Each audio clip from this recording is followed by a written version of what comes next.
Bismillahirrahmanirrahim. Alhamdulillah kita bertemu kembali dalam pelajaran fikih. Pada pertemuan kali ini, anak-anakku sekalian, kita akan berbicara tentang ibadah kurban. Pas beberapa hari lagi kita akan menghadapi ibadah kurban. Menurut pengertian, kurban itu berasal dari bahasa Arab, yaitu yang berasal dari lafaz qoroba yaqrubu kurbanan. Artinya adalah mendekatkan diri.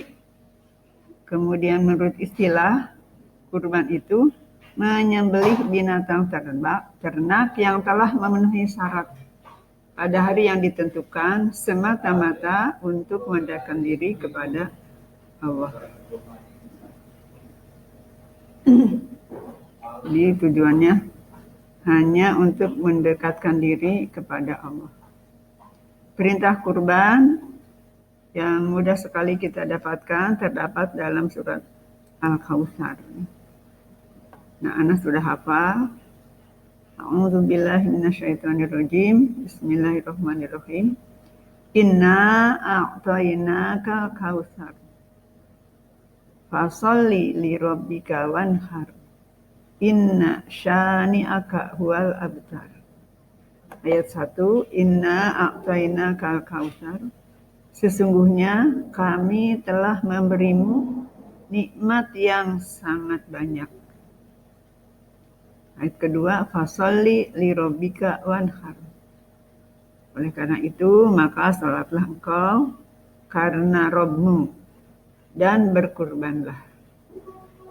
Ayat ketiga, inna syani'aka wal abtar. Sesungguhnya orang yang membencimu itu dialah yang terputus. Itulah perintahnya. Di sini Allah memberi pendahuluan, ya, kami sudah memberi kalian nikmat yang sangat banyak. Oleh karena itu, maka hendaklah kalian sholat juga untuk Rabbmu, bukan untuk orang. Dan berkurban. Itu perintahnya. Jadi adanya pada ayat kedua. Ya. Sekarang hukum berkurban. Dalam sebuah hadis dijelaskan. Jadi sebelum kita menentukan hukum berkurban, kita lihat dulu keterangan-keterangannya. Ya. Yang pertama ini hadis yang diriwayatkan oleh Imam Ahmad dan Imam Ibnu Majah. Qala Rasulullah sallallahu alaihi wasallam, man wajada sa'atan walam yudhi fala yaqrubanna musallana. Qala Rasulullah bersabda, man wajada sa'atan, barang siapa mempunyai kemampuan, walam yudhi, tetapi dia tidak berkurban, fala yaqrubanna, maka janganlah ia mendekati musallana, tempat sholatku. Itu diriwayatkan oleh Ahmad dan Ibnu Majah. Nih, jadi kata Rasulullah, kalau orang yang sudah mampu, uangnya ada untuk membeli hewan kurban, tapi dia tidak mau berkurban, maka oleh Rasulullah dilarang mendekati tempat sholat. Tidak boleh ikut gabung dengan Rasulullah. Kalau dulu zaman Rasulullah, para sahabat itu selalu ingin dekat dengan Rasulullah. Kemana Rasulullah pergi, inginnya selalu ada di sekelilingnya.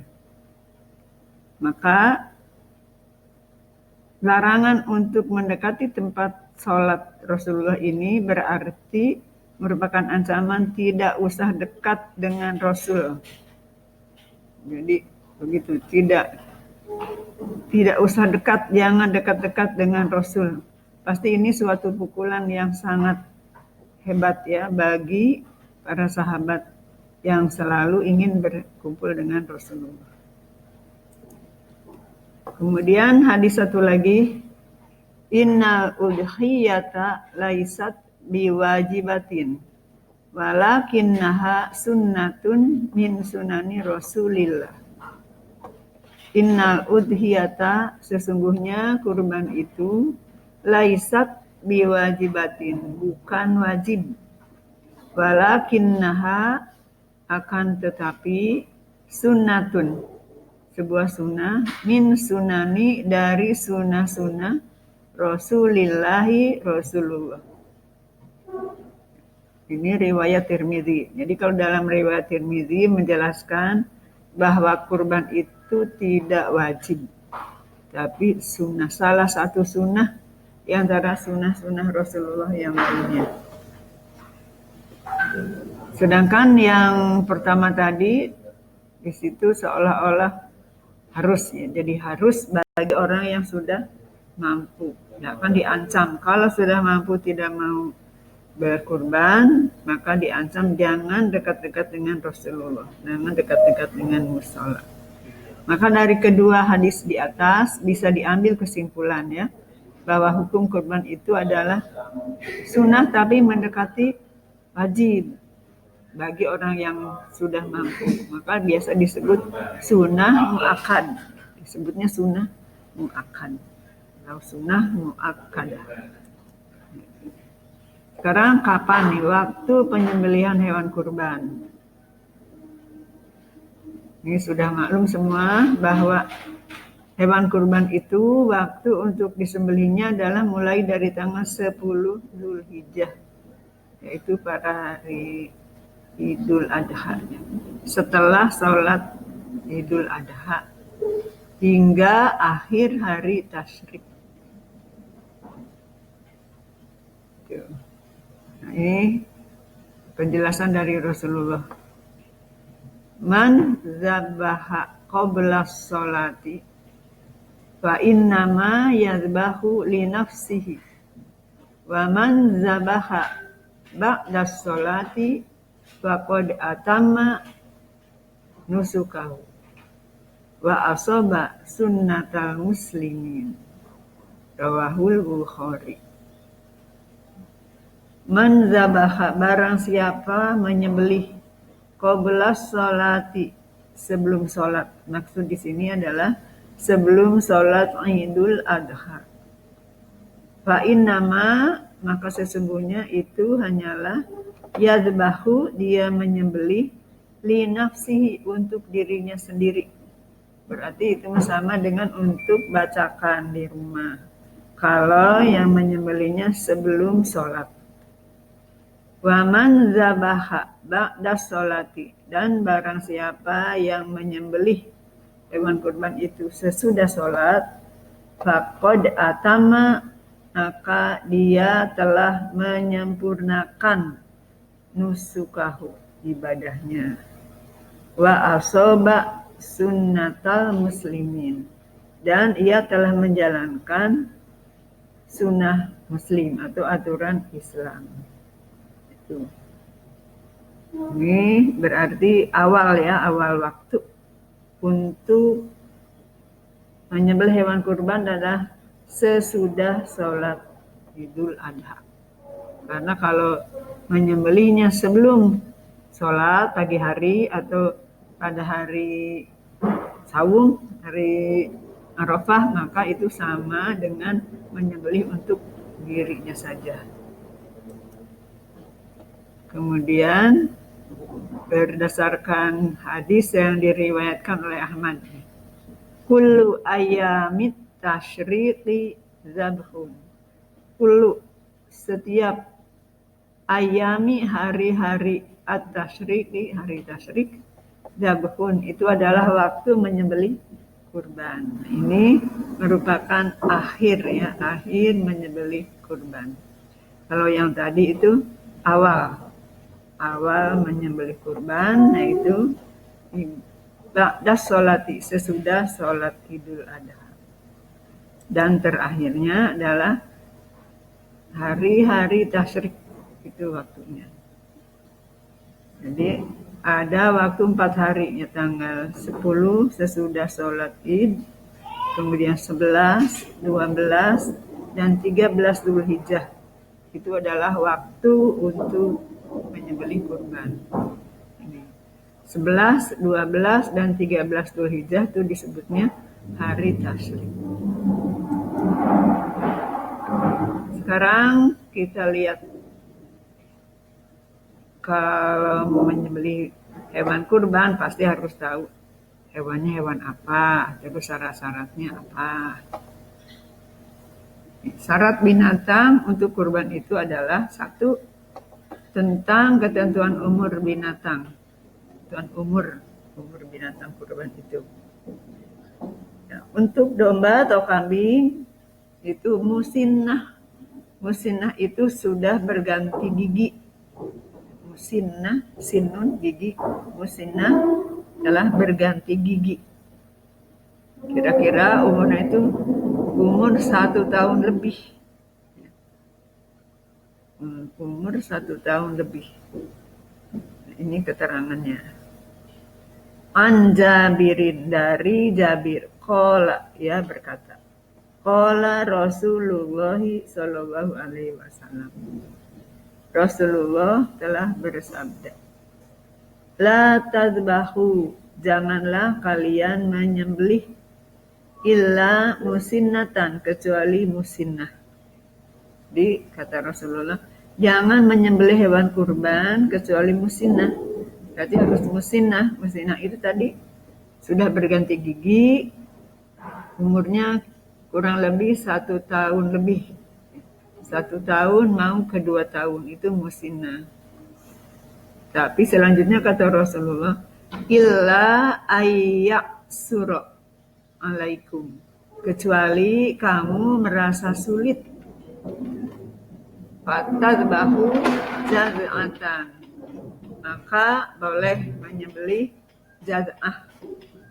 Jaz'ah itu kurang dari 1 tahun, kira-kira 8 atau 9 atau 10 bulan ya. Minadoni, dari hewan kurban. Nah, ini itu hadis riwayat Muslim. Kemudian untuk sapi, jadi sekali lagi untuk kambing itu harus musinnah, umurnya 1 tahun lebih, atau sudah ganti gigi. Kalau tidak ada jaza'ah, itu umurnya kurang dari 1 tahun. Untuk sapi atau kerbau ini telah berumur 2 tahun atau lebih, disebutnya sudah saniyah atau berganti gigi. Jadi kalau musinnah itu ganti gigi untuk domba atau kambing, sedangkan untuk sapi atau kerbau sebutnya saniyah, sama berganti gigi juga. Yang ketiga untuk unta. Unta itu boleh dijadikan hewan kurban kalau sudah berumur 5 tahun atau lebih, yang telah berganti gigi. Jadi semua prinsipnya itu sudah ganti gigi. Sudah ganti gigi. Tuh. Kemudian yang kedua, terhindar dari cacat binatang itu.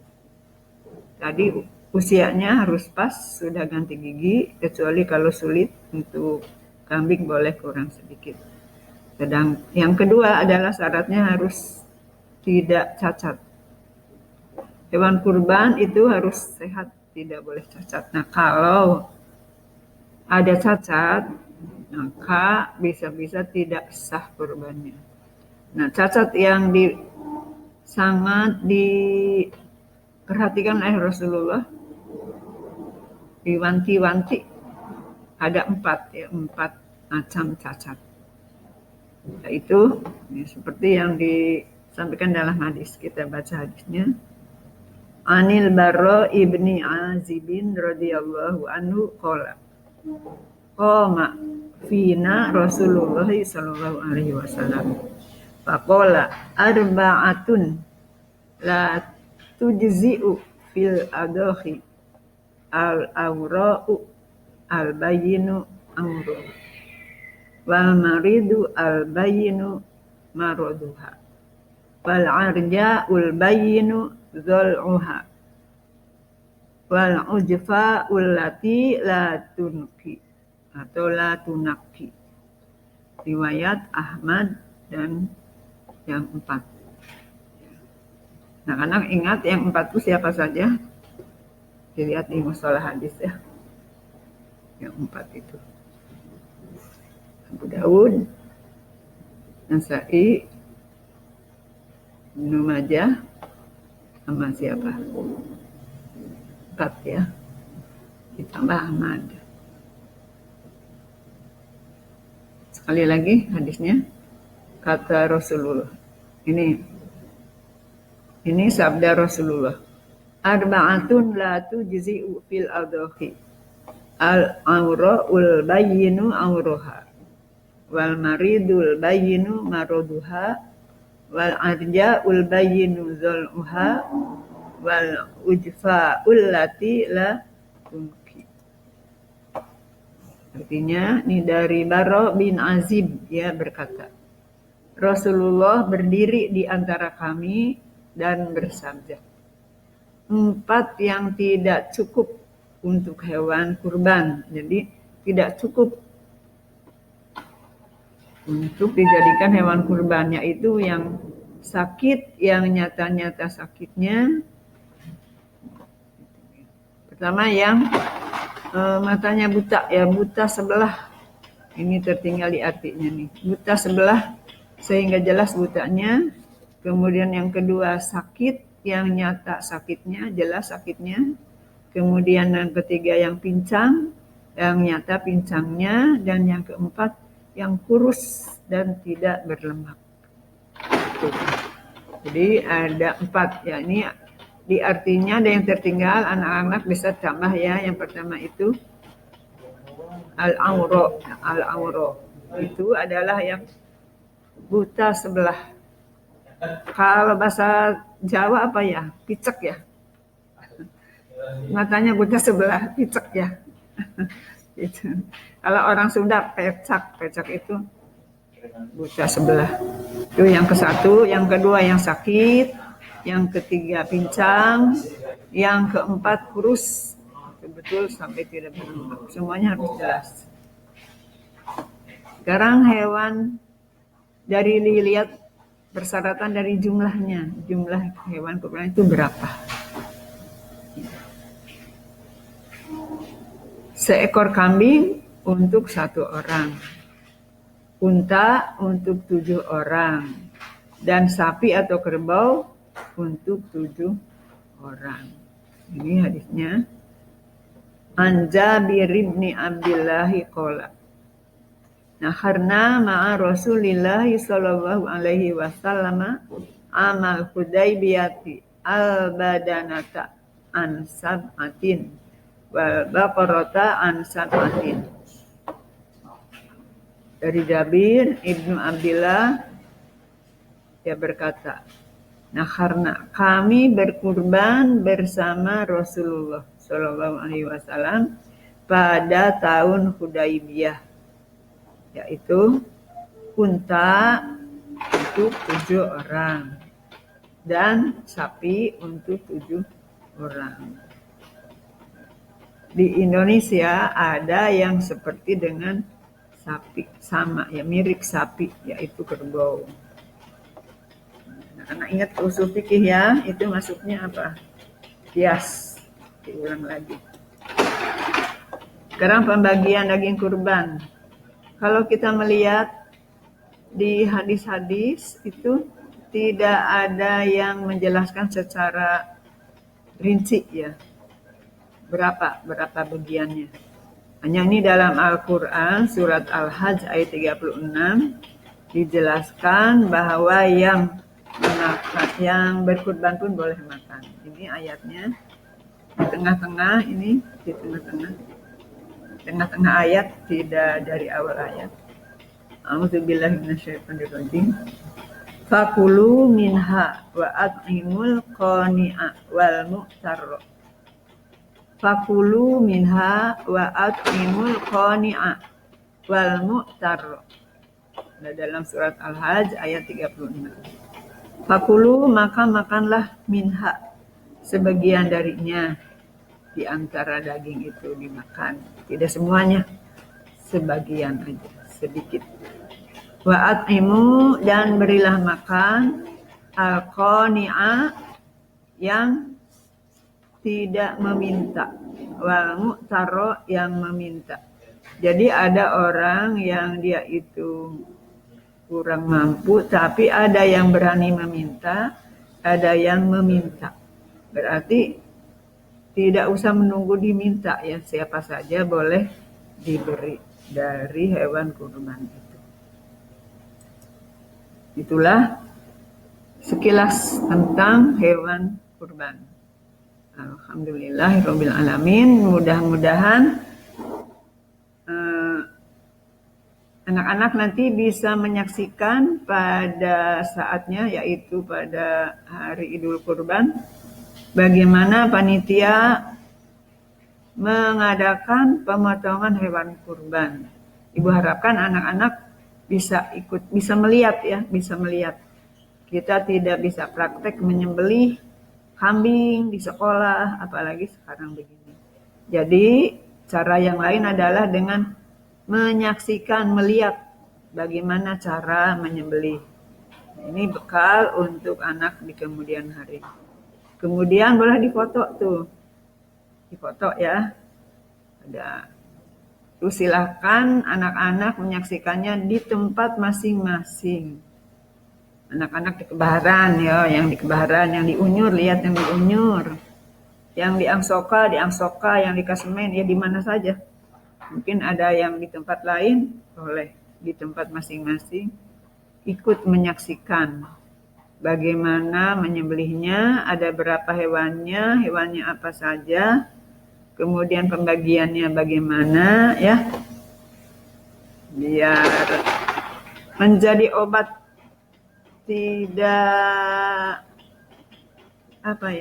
tidak bete katanya ya, biar tidak sekolah belajarnya di tempat penyembelihan ibadah kurban nanti.